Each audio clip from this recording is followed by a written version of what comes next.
Merci beaucoup. Est-ce que vous m'entendez? Est-ce que... Non, c'est pas tant... Je monte. Ouais. Là. Ah, là, c'est mieux? Oui. OK. J'essaie de ne pas m'en éloigner. Je pense que je vais peut-être faire la gaffe un tas de fois, mais là, c'est amplifié un peu ou... Oui, c'est bon. Parce que j'ai pas une voix qui porte tant que ça, mais... Vas-y, je t'ajuste. Tu m'ajustes. OK.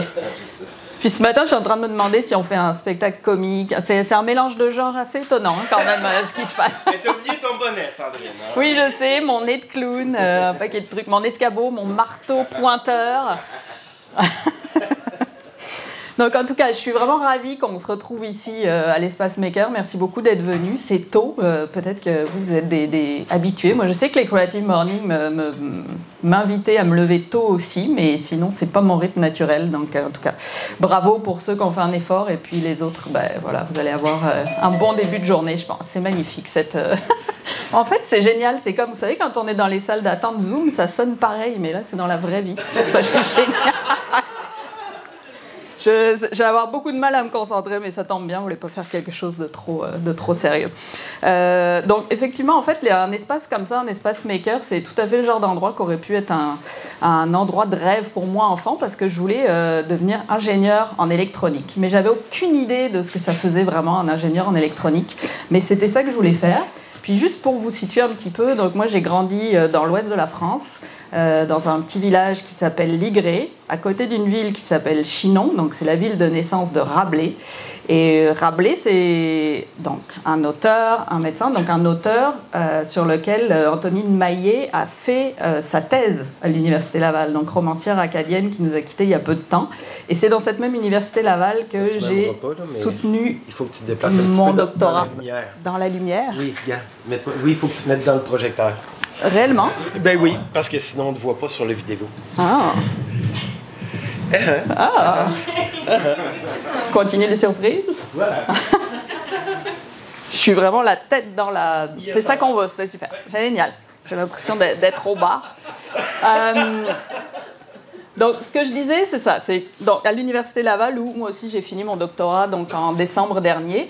Et juste cette brève présentation, c'est pour montrer à quel point, pour illustrer cette thématique Layers, donc même en tirant des fils biographiques, on a différentes couches de vie qui se retrouvent. Donc, je poursuis. Donc, je voulais être ingénieur en électronique, en fait, pour une raison très simple, c'est que j'adorais les jeux électroniques qui venaient du Japon. Donc, je pensais qu'en étant ingénieur électronique, j'étais enfant, j'allais pouvoir m'amuser toute ma vie. En fait, j'allais pouvoir vivre dans la création de monde tout le temps. Donc, c'était ça ma motivation de départ. Donc, j'aimais beaucoup ces Nintendo Game & Watch, qui étaient en fait, comment on va dire, c'était la proto-histoire des consoles portables, peut-être, quelque chose comme ça. C'est avant les Game Boy. Donc, j'adorais ça. Alors, je me disais, je vais pouvoir m'amuser tout le temps. Finalement, j'ai choisi l'anthropologie. Ça a l'air loin. Mais finalement, j'ai gardé cette idée de pouvoir essayer de m'amuser tout le temps au fil de ça. Et puis surtout, cette même curiosité pour des mondes, des cultures différentes. Donc en 2022, je fais entre 2020 et 2022, un excellent choix de date si vous vous souvenez en tout cas. J'ai fait mon terrain à Barcelone, mon terrain de recherche dans les makerspaces à Barcelone. Et là, aux surprises, dans le makerspace de la Fab Casa del Mig, qui était un des endroits principaux à Barcelone, un des techniciens se met pour les 25 ans du lieu à fabriquer 7 chose qui ressemble beaucoup à cette chose à laquelle je pouvais jouer, et en fait en format géant, et tout ça est fait en imprimante 3D avec des circuits électroniques. Bienvenue. C'est merveilleux. Et donc eux ont rebaptisé ça Play and Learn, donc jouer et apprendre, donc qui me semble est très très proche de ce qui se fait dans les makerspaces. Alors je parle beaucoup de maker, peut-être que ça énerve certains là, ce mot anglais qu'on répète tout le temps. En fait, c'est qu'on n'a pas de bonne traduction en français. On parle de bidouilleur, patenteux, bricoleur, bricoleuse. Mais il n'y a rien qui fonctionne si bien que Maker. Il y a même une requête qui avait été faite à un moment donné à l'Office québécois de la langue française, et puis ça donnait rien de concluant. Donc on reste avec Maker, parce que les gens partout dans le monde se reconnaissent avec ça. Donc il y a un côté do it yourself. En fait, tout ce que vous avez vu ce matin, finalement, c'était vraiment pas stagé, mais c'était pas mis en place pour ça, mais le do it yourself, donc chacun met la main à la pâte pour arriver à quelque chose. Donc on va en reparler après. Donc on me demande souvent aussi pourquoi étudier les technologies quand on est en anthropologie. C'est vrai que ça n'a pas forcément une logique évidente. En fait, le point de départ, c'est vraiment peut-être une sorte d'indignation. Donc, comme je vous ai dit, je viens d'un petit village à Ligré, donc dans l'ouest de la France. Mes parents, ils sont pourtant tout à fait intelligents, mais aucun des deux a fini son secondaire. Et chaque fois que je rentre, on m'attend alors avec des très très bons produits du terroir, avec du bon vin sans aucun doute, mais aussi avec une liste très très longue de choses à réparer dans la maison, de choses technologiques, électroniques à réparer. Alors bon, ça va de toutes sortes de choses. La Google TV offerte à l'anniversaire, mais finalement on pratique. Voilà, c'est plus connecté au Wi-Fi, une application sur un téléphone pour prendre les rendez-vous chez le médecin qui ne fonctionne plus, la tablette qui est figée. En tout cas, la liste, il y a toujours une petite liste comme ça. Je ne sais pas comment c'est chez vous, je ne sais pas comment ça se passe, mais en tout cas, une des choses aussi qui me stressait beaucoup au moment de la soutenance de ma thèse, c'était de savoir comment mes parents allaient pouvoir se connecter à Zoom, presque autant que ma soutenance. Et on a fait des répétitions. Et réellement, c'est ça mon indignation. Alors, c'est pas d'avoir à réparer des choses, ça me fait très plaisir. Et puis, je suis pas non plus experte là-dedans, mais je veux dire, c'est ce rapport en fait à la technologie qui laisse beaucoup de gens de côté. Là, je prends l'exemple de mes parents, ils sont habitués, les pauvres, mais en fait, ils sont loin d'être les seuls. Je pense qu'on s'en aussi tous concernés à différents moments, donc par ce qu'on appelle la fracture numérique, et qui laisse énormément de gens de côté. Même des rapports qui ont parlé de maltraitance institutionnelle, quand certains lieux, administrations obligent à faire des rapports ou des demandes au format numérique. Donc c'est un peu ce point de départ qui m'a fait travailler sur cette idée de démocratie technologie. Et puis, donc, quand je suis arrivée à Barcelone, j'ai fait la connaissance de cette personne ici, qui s'appelle Johanna. Donc là, on est dans un makerspace à Barcelone, toujours la Fab Casa del Mig, celui où j'ai passé beaucoup de temps. Et Johanna, donc, elle approche les 90 ans. C'est une habituée du lieu. Quand je l'ai rencontrée, elle faisait une exposition Photoshop. Elle est complètement fan de Photoshop. C'est génial. Pour elle, elle exprime sa créativité comme ça. Et donc, j'arrive dans le lieu et elles sont plusieurs personnes comme ça, des dames principalement, des copines en fait, qui ont suivi l'atelier Photoshop et qui sont là pour l'exposition et qui boivent un petit verre. À côté, il y a des machines de fabrication numérique. De l'autre, il y a des gars qui sont en train de travailler sur un autre projet. Et juste, cet environnement m'a beaucoup plu, de me dire, ok, c'était très intergénérationnel. Et puis, Johanna m'a beaucoup touchée parce qu'on s'est revus en fait à différents moments aussi pour faire un atelier notamment de création de bijoux qu'on voit donc derrière moi. J'ai un peu la tête dedans, j'ai l'impression. Je me recule. Voilà. J'aime beaucoup la photo en haut où en fait on voit toutes les mains. Je trouve que ça représente bien ce qui se passe aussi dans différents espaces makers, c'est-à-dire d'être plusieurs, de travailler à plusieurs mains pour arriver à différentes choses, de pouvoir partager les idées. Je vais pouvoir en reparler après. On a un chien à l'avant qui fait beaucoup qui nous distrait beaucoup. Je dis ça parce que sur la vidéo, on ne le saura pas et ça sera bizarre. Alors je fais un petit peu lecture. Il y a un photoshoot ici, là. Oui, c'est ça, il y a un photoshoot du chien, donc c'est bien, ça met moins de pression sur moi, j'adore.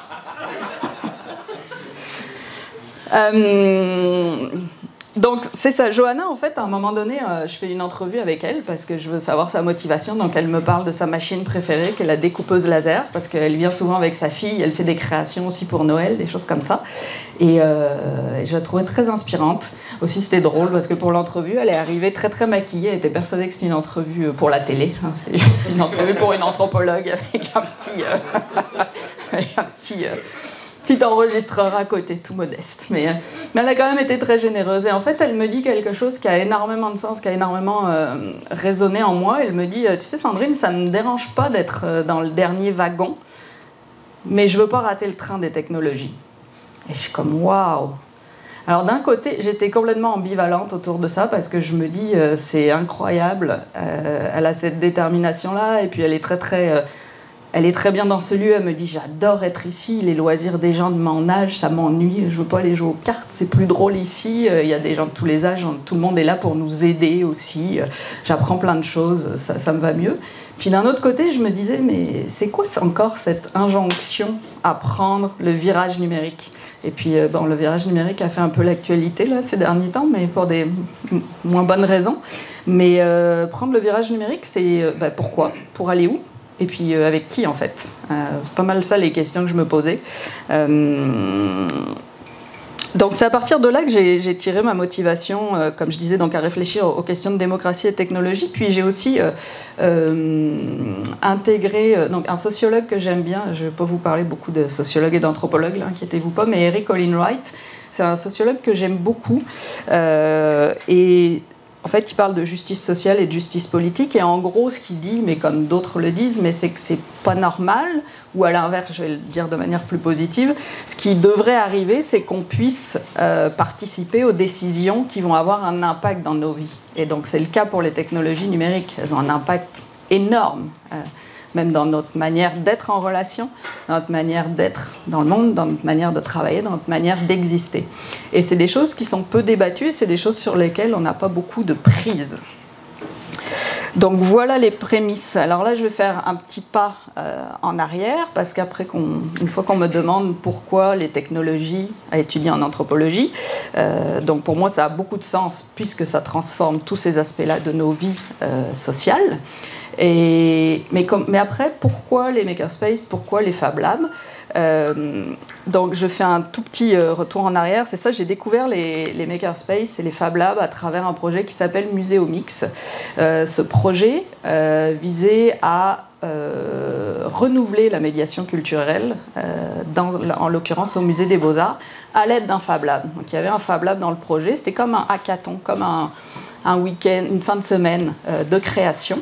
Et les gens avec qui j'étais, en fait, on a monté un projet, enfin un prototype de projet, parce qu'on s'entend qu'en 3 jours, on a juste de l'idéation, mais matérialisé quand même, qui s'appelait L'art fait le trottoir.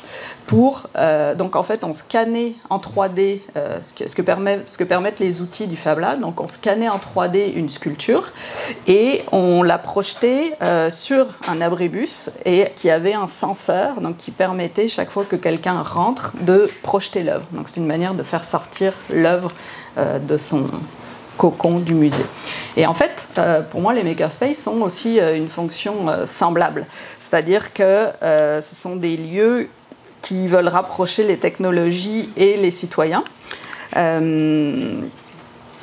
Donc il y a quelque chose de très semblable à la médiation culturelle. Donc on essaie d'être plus inclusif. Donc voilà déjà une belle incarnation de layers, des différentes couches qui m'ont amené au makerspace.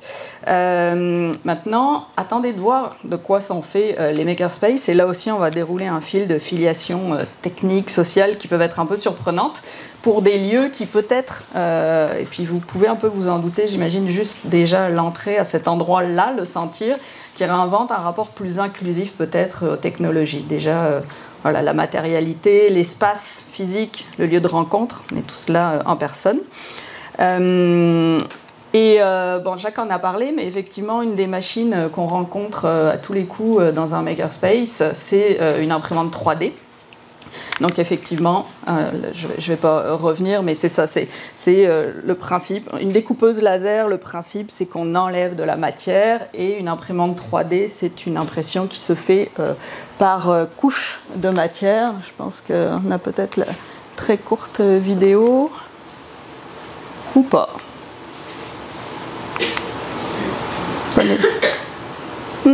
Pas, je pense que non. Bon, peu importe. En tout tout cas, vous voyez le principe d'une avancée comme ça. Et ça fonctionne également selon 3 axes, donc voilà, la largeur, la hauteur, la profondeur. Et je trouvais que c'était intéressant de prendre ces 3 axes-là aussi pour réfléchir à ces espaces de fabrication numérique. Donc c'est ce que je propose, de voir ça sous 3 angles pour démystifier un peu quelques idées reçues peut-être par rapport aux technologies. Je vais utiliser les makerspaces pour ça. Je vais devoir me déplacer. Ah, la vidéo t'es partie. Ah, c'est vrai? Eh bien, trop tard. Non, c'est pas très difficile à trouver, et sinon il y en a ici aussi. Donc, si vous voulez faire des expériences, il n'y aura pas de souci. Donc là, on est sur un registre d'images très différent. Vous allez peut-être vous demander quel est le rapport.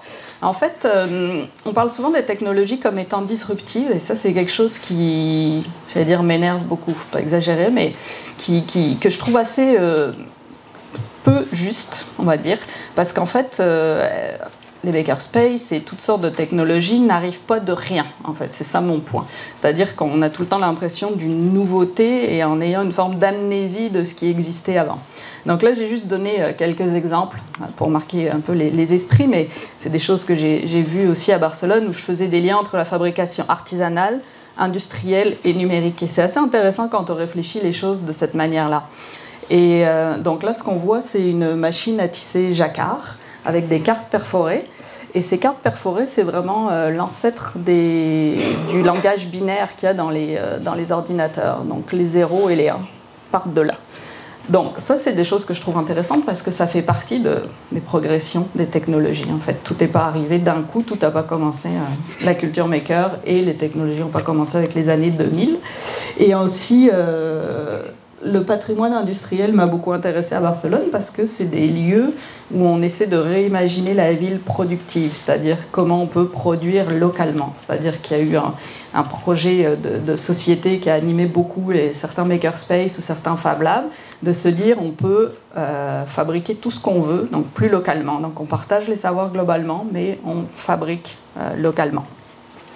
J'ai mis aussi une autre image plus étonnante des cercles des fermières, mais parce qu'on n'est pas si loin non plus. C'est-à-dire on est quand même dans des endroits où on partage des connaissances, où on apprend ensemble. On est dans des lieux de ce type-là d'apprentissage commun. Donc ça, c'était le premier point. Donc après, qu'est-ce qui se joue dans les makerspaces ? Là, je voulais notamment parler de 3 choses. Une première chose qui sont les communs, c'est-à-dire que là, vous allez voir ici, notamment, ça s'applique bien aussi, il y a une mise en commun des outils, pas seulement, mais des machines. Et cette mise en commun des machines donc, permet à différentes personnes de venir. Et une autre chose qui est fondamentale en fait dans ce rapport plus inclusif aux technologies qui est permise par les makerspaces, c'est la sociabilité. C'est-à-dire c'est sympa être là en fait. Vous avez peut-être vu, mais en tout cas moi j'aime ça. Et ça a l'air de rien, mais contrairement à des communautés en ligne, en fait ça fait une énorme différence. C'est-à-dire que la plupart des gens avec qui j'ai parlé m'ont pas dit moi là c'est la super grosse nouvelle machine qui me fait arriver ici. C'est sympa d'être ici. Et cette sociabilité, se faire ensemble, c'est vraiment une clé pour avoir le goût d'être là. Donc là, on parle de participation citoyenne, mais pas dans un sens de consultation, où on est contraint. Voilà, on parle beaucoup de participation dans d'autres domaines. Là, on est sur une participation volontaire, libre, sur la base de goûts communs, de projets communs. J'imagine que c'est un peu ce qui s'est passé peut-être ici pour la Nuit Blanche notamment, mais sûrement pour plein d'autres projets, puis même la création du lieu, avec des nuances, j'imagine. Mais en tout cas, c'est... Ouais. Et donc voilà, ces lieux de rencontre facilitent largement la participation. Puis, il y a aussi un rapport aux apprentissages, c'est-à-dire qu'on apprend ensemble. Ça, c'est pas rien. Souvent, on a dit que le logiciel libre permettait ça, mais en fait, c'est peut-être l'esprit qui va avec le logiciel libre de pouvoir partager les connaissances, de documenter tous les processus. Ça fait que des personnes peuvent être un jour apprenantes et le lendemain enseigner quelque chose qu'elles ont apprise. Donc, la connaissance peut circuler de cette façon-là et puis s'accumule en fait. On parle souvent, peut-être c'est un peu plus technique, mais on parle de la connaissance comme un commun qui est non rival. Juste pour expliquer, c'est que par exemple, si on a, je vais prendre l'exemple du café, tiens, si on a du café, c'est une ressource limitée, on a compris pour ce matin. Si on la partage, c'est ça, on enlève une possibilité de plus à une personne qui va rentrer. Les connaissances, c'est pas ça, ça n'est pas rival, c'est-à-dire qu'on peut les augmenter sans arrêt. Donc c'est quelque chose qui est fondamental aussi dans les lieux de ce type-là. Il y a aussi un autre aspect, c'est je me suis rendu compte que les participants dans ces lieux-là pouvaient réfléchir aux usages des machines. C'est-à-dire que là où la plupart du temps on se dit cette machine sert à ça, point. À force d'être là, de vouloir être créatif, d'apprendre des autres, on réfléchit aux usages, on devient critique aussi sur les usages et la manière de consommer les choses. Il y a un rapport à la matérialité aussi qui est manifeste, on le voit parce que par tous les objets qui sont là, puis ça c'est intéressant parce que ça rend la technologie un peu plus tangible, là où souvent on parle du numérique comme quelque chose d'un peu évanescent alors qu'il y a toujours des infrastructures derrière. Et puis ça permet aussi une forme j'appelle ça une redirection technologique, c'est-à-dire qu'on peut réfléchir à la manière dont on va développer les projets ou alors à qui ils vont servir. Et ce que j'ai vu dans les makerspaces, c'est que par exemple, on se questionne sur la communauté qui est là. Si on est dans un parc urbain, on se dit, il y a un projet dans ce makerspace qui a été développé, un projet d'arrosage automatique par exemple, avec Arduino, avec différentes choses. Un autre projet qui visait à justement faire en sorte de se rappeler la mémoire de la fabrique textile dans laquelle se trouve le makerspace, et tout ça à l'aide de technologies comme l'imprimante 3D. La technologie n'était pas obligatoire, mais elle est là, et on se questionne sur comment l'utiliser pour l'ensemble des personnes, ou en tout cas plus localement. Donc c'est l'ensemble de ces choses en fait qui m'ont fait lier les questions de savoir et de pouvoir, c'est-à-dire au moment où on peut accumuler des connaissances, ça donne une forme de pouvoir d'agir sur les technologies. Donc la consommation, elle est moins passive, on devient producteur de technologies, au moins de sens liés aux technologies. Donc, c'est ça qui m'a amené à parler de technologie citoyenne. Donc, c'est un peu comme un concept que j'ai appuyé sur ce qui se fait en sciences citoyennes, mais appliqué à la technologie, qui serait l'idée de technologie gouvernable par et pour les citoyens. Alors, on est loin d'être rendu là, mais sauf que on peut voir les espaces de fabrication numérique comme des lieux d'expérimentation démocratique, parce qu'il s'agit de prendre des décisions en commun, il s'agit d'inventer aussi d'autres rapports aux technologies, qui sont très différents de ce qu'on peut voir, des technologies très autoritaires dont on entend parler dans les médias et surtout qu'on subit tous les jours, on peut dire. Donc il y a quelque chose qui favorise l'émancipation des participants par l'acquisition de ces connaissances, par la capacité aussi à réparer des choses pour soi-même, mais au-delà de ça, réfléchir ensemble à d'autres usages possibles. Donc en conclusion, et c'était l'objet de l'image qui est derrière moi, c'était la fête de l'impression 3D à Barcelone. Donc c'était un moment très convivial, et donc le point que je voulais finalement amener ce matin, c'est le fait que dans ces lieux, on est face à des technologies qui rassemblent et pas des technologies qui divisent. Alors, ce ne sont pas les technologies en soi qui ont cette fonction-là de rassembler ou de diviser, mais on est dans des environnements, on va dire, des environnements socio-techniques qui permettent de se rassembler, de partager des expériences.